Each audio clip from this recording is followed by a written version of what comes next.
Hello and welcome to the very first video of the year. This is part 1 of Unit 0, Science Practices. In this unit, we're going to be looking at a few different things. We're going to look at the introduction to what psychology is, the perspectives, conducting psychological research, the different types of research methods there are. Then we'll go specifically into experimental design, correlational research, and then we get into the fun stuff, the statistical analysis of the data, and then finally the ethical considerations for psychological research. So we're going to start this series, which is an introduction to psychology and what psychology is. This is part 1 in Unit 0, Science Practices. At the end of this video, you will be able to answer the following questions. What is psychology? Why must we take a science-based approach to studying psychology? And then what are the main perspectives in psychology? So to start off, let's just define psychology. Psychology is the scientific study of behavior and mental processes. So throughout this course, we are going to be answering the question, why do people behave the way they do? The study of psychology was established by Wilhelm Wundt in 1879, and so it's a fairly new science. It has stemmed out of a little bit older sciences of biology and philosophy as well. And it's definitely growing. And you'll see as we get through our course that because it's relatively new, there are still a lot of questions that we aren't sure on. And so we're going to be looking at psychology through 5 major pillars this year. So we have 5 specific units of study this year: the biological perspective, cognitive, development and learning, social and personality, and then finally mental and physical health. But if you look at the very bottom of these pillars, you'll see that everything that is our foundation for psychology is the scientific inquiry and research methods.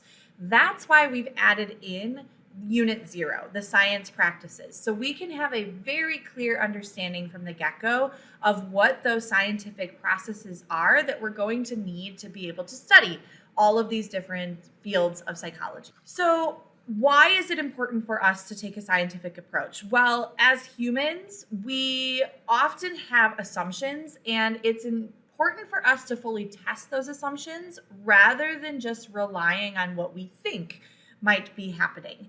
And so we can't really rely on our common sense or our intuition.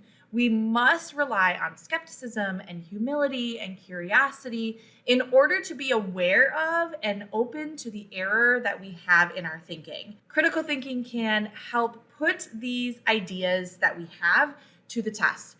And there's a few reasons that we're going to specifically talk about for why we actually test our assumptions. The first that we're going to talk about is the hindsight bias. You've probably heard this term before. Maybe you've heard something like hindsight is 20/20, or yeah, I knew that all along. That's what this bias is talking about. The best example of this is what we deem the Monday morning quarterback, right? The person who's talking about the big game the weekend before, and they're talking about, yeah, I knew we were going to win because of A, B, and C, or I knew we were going to lose because of X, Y, and Z. So this is the idea of hindsight bias, that I knew it all along principle. In order for us to overcome hindsight bias, it is important for us to actually test out our assumptions and not just rely on looking backward at things that would have happened. This causes some issues in psychology, right? If we're just looking at the way someone behaved in the past, we're going to put assumptions onto that behavior rather than actually testing why that behavior happened. The next reason for using the scientific approach in psychology is because of overconfidence. As humans, we're often way more confident than we are correct. We tend to think that we know more than we actually do. Goranson in 1978 did a research study on overconfidence, and what he did is he had participants look at these 3 anagrams, and he asked people not necessarily to unscramble them, but to estimate how long they thought it would take themselves to unscramble these words. So go ahead, make a guess. How long do you think it would take you to unscramble these 3 words? Well, most participants said it would take them about 10 seconds to unscramble the words. But go ahead, pause the video, see how long it actually takes you. What Goranson found is that it actually took people about 3 minutes to unscramble these 3 words, which, if you didn't know, are water, entry, and barge. This gives us a good example of overconfidence. People thought that they were going to do this really, really quickly, that it would be easy for them. And then when they actually went and did it, it took them a lot longer than they thought they would take. This is an example of overconfidence. Again, if we don't test things empirically and we just rely on people's guesses of what they're going to do, it's going to be incorrect. The next reason for using the scientific approach is that as humans, we tend to see patterns in things. Our brain likes to make sense of disorder around us. Tversky and Kahneman sought out to test this idea of perceiving order in random events. And what they did is they asked participants to guess which of the three options below would be the most probable when flipping a coin. They didn't have them actually flip the coin. They were, again, just guessing which one do they think would be the most probable. In the study, Tversky and Kahneman found that most people believe that the second option is most likely when flipping the coin. However, statistically, all three of these options are equal in how probable they are. So in order to overcome this, as psychologists, we need to actually empirically test which option is the most probable. We need to actually flip that coin to determine which one is the most probable. We cannot rely just on our brain making assumptions about what we think might be the most probable. The final bias that we're going to talk about that we need to overcome is confirmation bias. You are probably very familiar with this idea, and this is the idea that we are looking for information that supports our pre-existing opinion. We have one belief, and then we go to the internet and we find everything we thought that would confirm that belief. And that's confirmation bias. We're just kind of ruling out, or we're not actually looking for the things that might actually go against our opinion. Watson in 1960 set out to examine this idea, and what he did is he had participants look at a series of numbers, 2, 4, and 6. And what he asked them to do was to identify a rule that would apply to these three numbers. Then what he had people do is he had people generate triples, or series of three numbers that they believed would fit the rule. So maybe people were coming up with 8, 10, 12, or 12, 14, 16. Most people were looking at counting by twos. In actuality, the rule was just any ascending sequence, meaning that 1, 2, 3, 2, 4, 6, 30, 40, 50, all of these triples would be correct. However, once participants had that rule in their mind, they only gave examples of triples that fit their rule. Most people did not seek out a triple that might go against what they believed the rule to be. And so this led to this idea of confirmation bias, that they believed their rule was true, and so they stuck with it.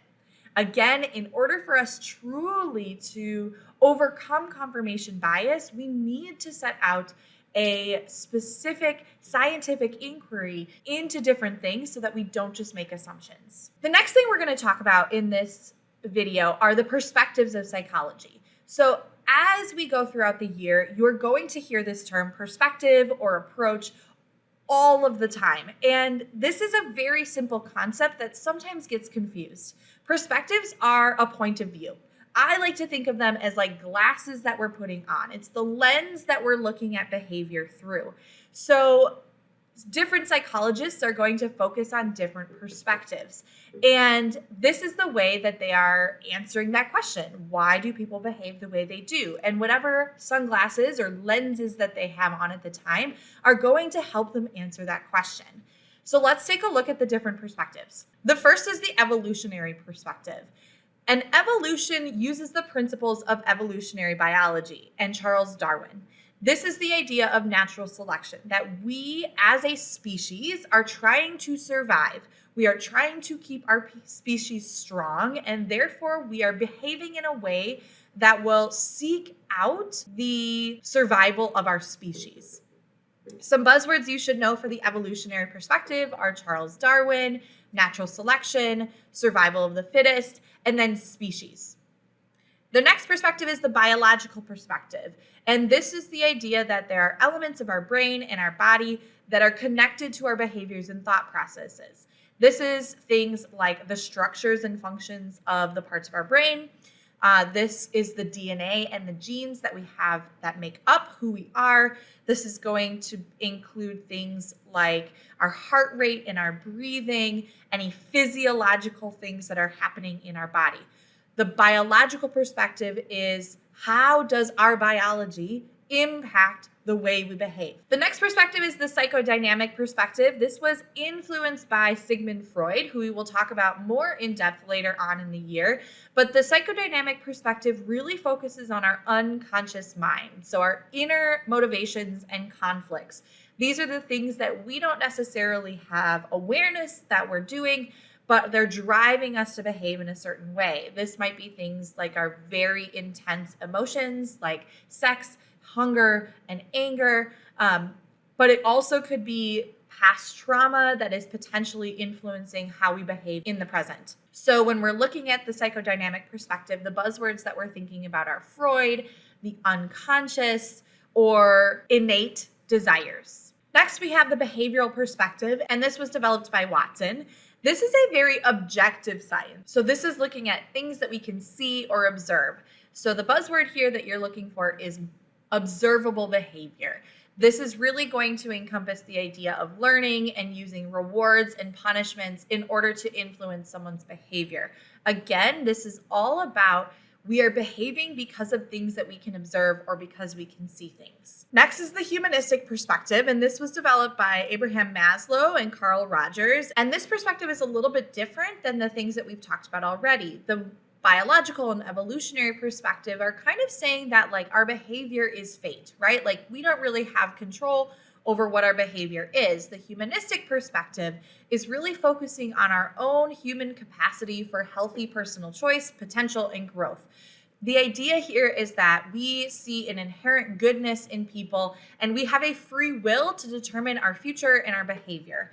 And so we're going to look at things like making ourselves better, our self-esteem, becoming the best version of ourselves, or reaching our highest potential. Next, we have the cognitive perspective. And the cognitive perspective is looking at the mind. So when I say the mind, I am talking not about the structures of the brain, but what those structures are actually doing. So the mental processes rather than the behaviors, the things we can't see, right? Like memory and perception, thinking and language.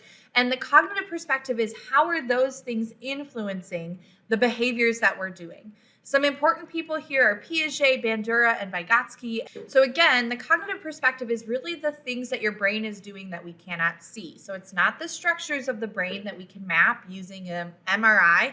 It's the actual process that brain is doing. Next, we have the social cultural perspective, which we can just kind of break apart and talk about how society and our culture are influencing our behavior. But really, this is our interaction with other people and our environment and how that might influence our behavior.